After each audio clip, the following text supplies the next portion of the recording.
سلام، برنامه اخبار آزادی است و من خیرامان بقازاده. سرخط خبرهای مهم از این قرار است. نمایندگان تاجیکستان در سازمان ملل متحد از پیشرفت در بخش حقوق بشر گفتند. افراد عادی از بی‌اعتنایی کشور به توصیه‌های سازمان ملل شکایت می‌کنند. اول ما امیدم خداوند اینه که با باور داشتیم که این سازمان‌های با نفوذی که تاجیکستان طلب کردن که همین آدم‌ها بیگناهن. یکم دلای همین شوهری من ندیدم. زندگی یک عائله پس از گزارش رادیوی آزادی تغییر یافت، اما هزاران نفر دیگر همچنان دستنگر و محتاج هستند.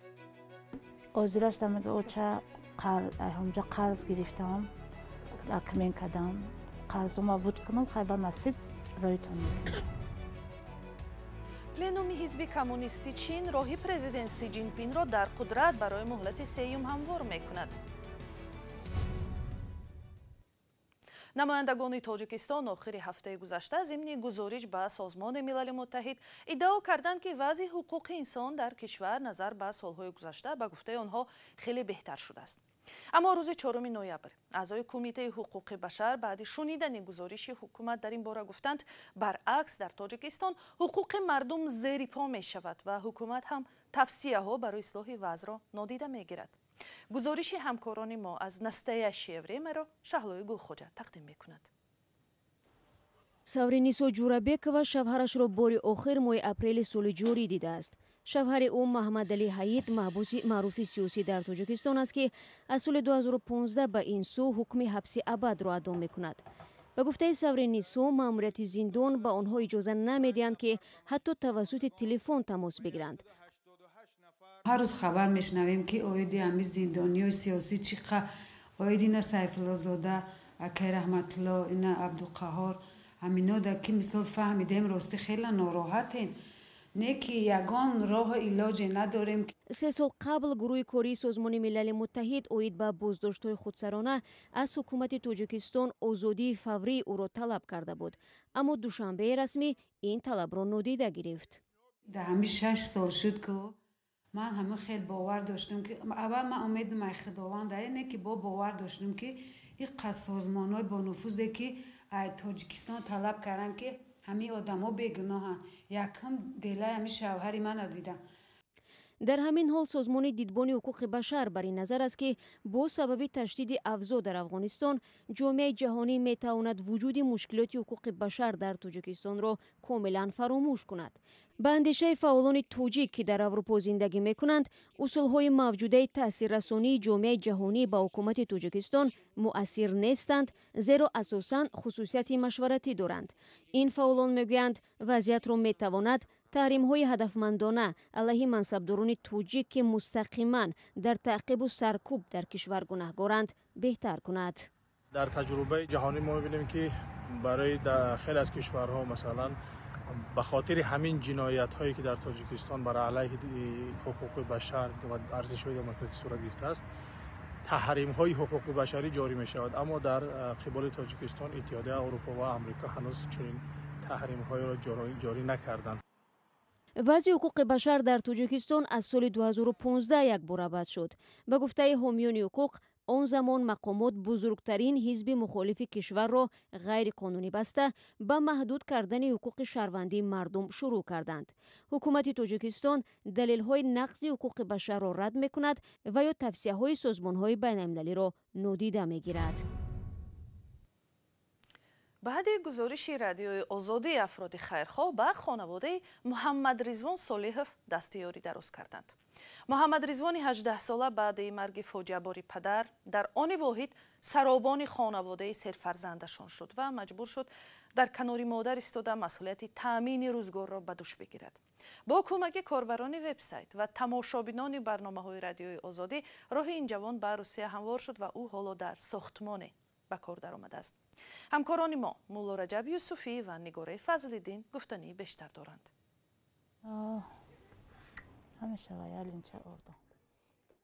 خبرنگاران رادیوی آزادی روز به این خانه آمده بودند که سفرماه تولد شد. سفرماه حالا 5 ماه است. گزارش آزادی بخشیده بر روز بین المللی مهنت کودکان بود و از زندگی محمد رضوان برادر سفرماه نقل میکرد. قهرمان گزارش ما به فروش آب گازناک مشغول بود و روزانه 40 سومانی پیدا میکرد. به خاطر تامین خانواده مجبور بود که به این مبلغ قناعت کند.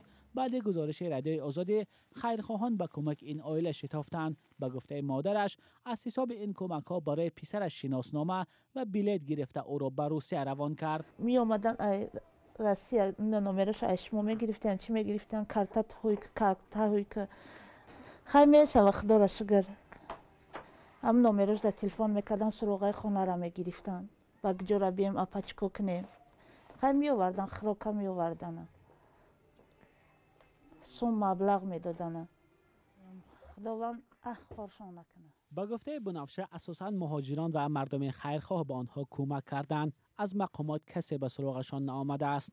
بنفشه مولای و برای 4 فرزند نابالغش از دولت 240 سومانی نفقه میگیرد. امید این خانواده اکنون به محمد رضوان است که تازه به روسیه رفته است. محمد رضوان قریب 2 ماه شد طرفای روسیه ده. دسترایکا بور میفروره. آزیراش در میگه او چه همجا قرض گرفتم، اکمین کدم، قرضم بود کنم، خیلی نصیب رایتون میکنم. به اطلاع مقامات 3% خانواده ها در تاجیکستان مثل این خانواده کم بضاعت هستند.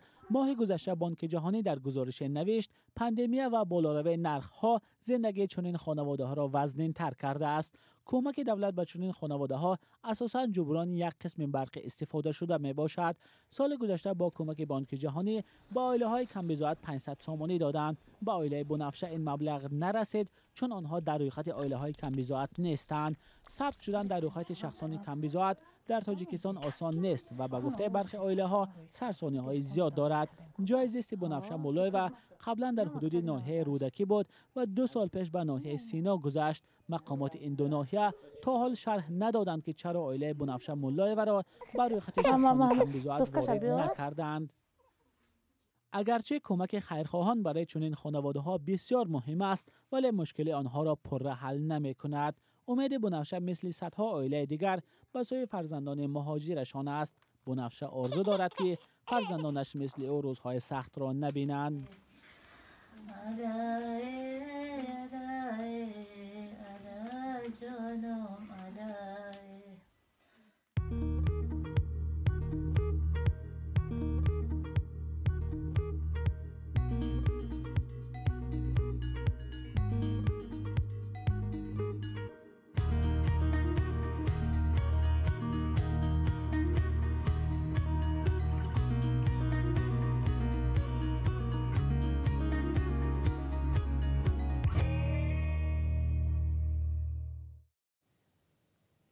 کمیته حزب حاکم کمونیستی چین در پکین پلنوم یا جلسه 4 روزه حزبی را شروع کرد که انتظار می رود حضور پرزیدنت سی جین پین را در قدرت تقویت می دهد. بر اساس قراری جلسه انتظار می رود سال آینده در انجمن حزب کمونیست مهلت 3 ریاست جمهوری جین پین تصدیق شود.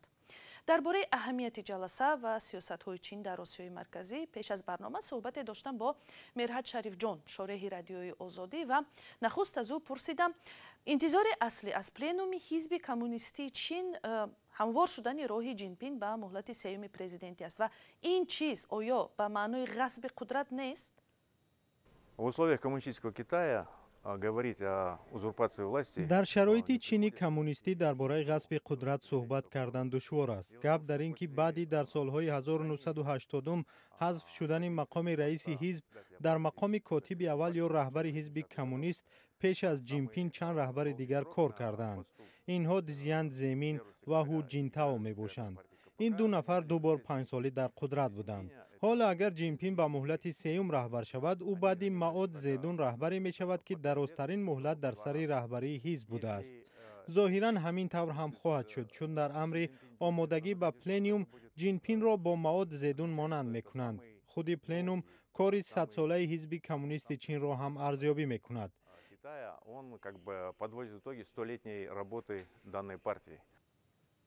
آیا این قرار به روابط بین المللی چین با کشورهای دور و نزدیک از جمله آسیای مرکزی که پکین سرمایه گذاری کلیدیش می باشد تاثیر خواهد داشت؟ Это будет означать, что این با آن معناست که سیاست چین نسبت غرب به تغییر میماند. تغییرات کلان نمی شود. تغییرات احتمالاً در بخش مقاومت بیشتر در قلمروهای تایوان، هنگ کنگ، ولایت شینجیان اویغور و تیبت مشاهده می شود. روابط با آسیای مرکزی هم تغییر نمی یابد. برعکس، همکاری و حضور چین در منطقه بیشتر می شود.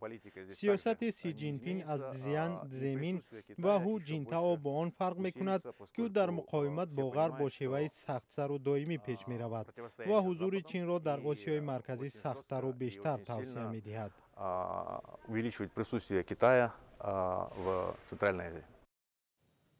мерҳат шарифҷон шореҳи радиои озодӣ дар бораи нишасти кумитаи ҳизби коммунисти чин ва таъсири он ба сиёсатҳои ояндаи ин кишвар дар ҷаҳон ва осиёи марказӣ суҳбат мекард. дар тоҷикистон шикоятҳо аз кори ширкати барқи тоҷик идома дорад ки мардумро бо нерӯи барқи доимӣ таъмин кардан наметавонад. айни замон мақомот аз мардум мехоҳанд ғами худро бихӯранду барои зимистон омода шаванд то сардӣ ғофилгирашон накунад. ҳар рӯз ба радиои озодӣ аз гӯшаҳои гуногуни тоҷикистон сокинон менависанд ки нерӯи барқ надоранд. ҳамкорони мо дар душанбе аз чанд роҳгузар пурсиданд ки оё барои зимистон омода шудаанд?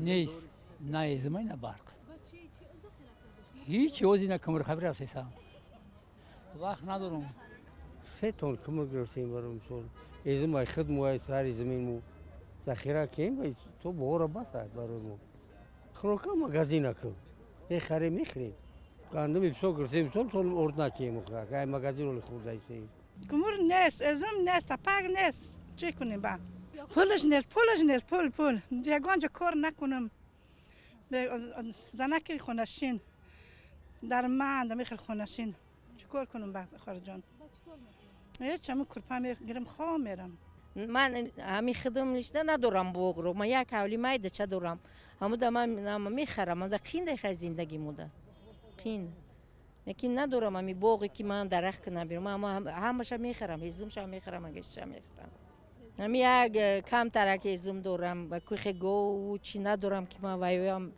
مثال اوی چی کنم همی کم تر انگشت گرفتیم کم ترکی دیگه همی هزوم خریدیم امروز چیکار کنیم انگشت دل قیمت رو قرض قبول کنیم میگیریم نه میگیریم ولی نگرفتیم مود نه اومدیم یک مشت هیچ نگه خیلی چی میگیم سبزی کچکه پیاز روزگار در روغن میگیریم با چی میگیریم قای پیاز کچکه همه چی گرفتیم کمر орд ҳама чӣ мегирам мардум чӣ мегирам ҳамаш мегирам ор 300 сум шуда хак чӣ мекунӣ 300 сум шуда ҳеҷ нахаридам оле тайёрӣ надидам оле ака нархо қимат буд маҳали арзонӣ шуда гирифтем ака маҳали 500 сум 600 сум буд гирифтем кумурам ҳай ордам ҳам хе гирифтем маҳали ҳами арзонида 250 240 гирифтем барои хона ҳай бо рӯзи зимистон захира кардем хӯрокгира пурокгира тамом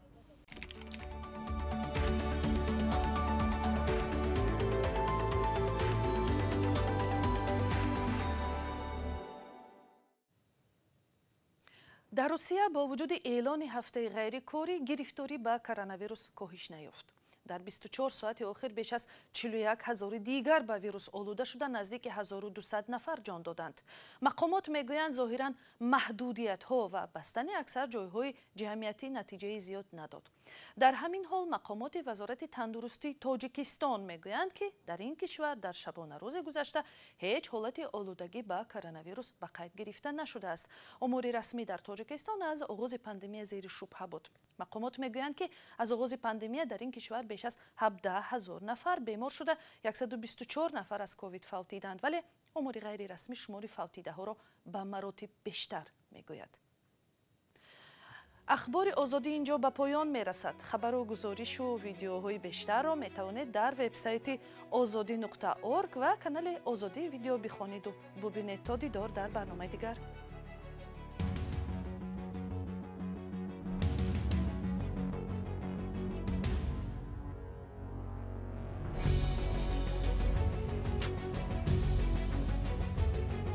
Olib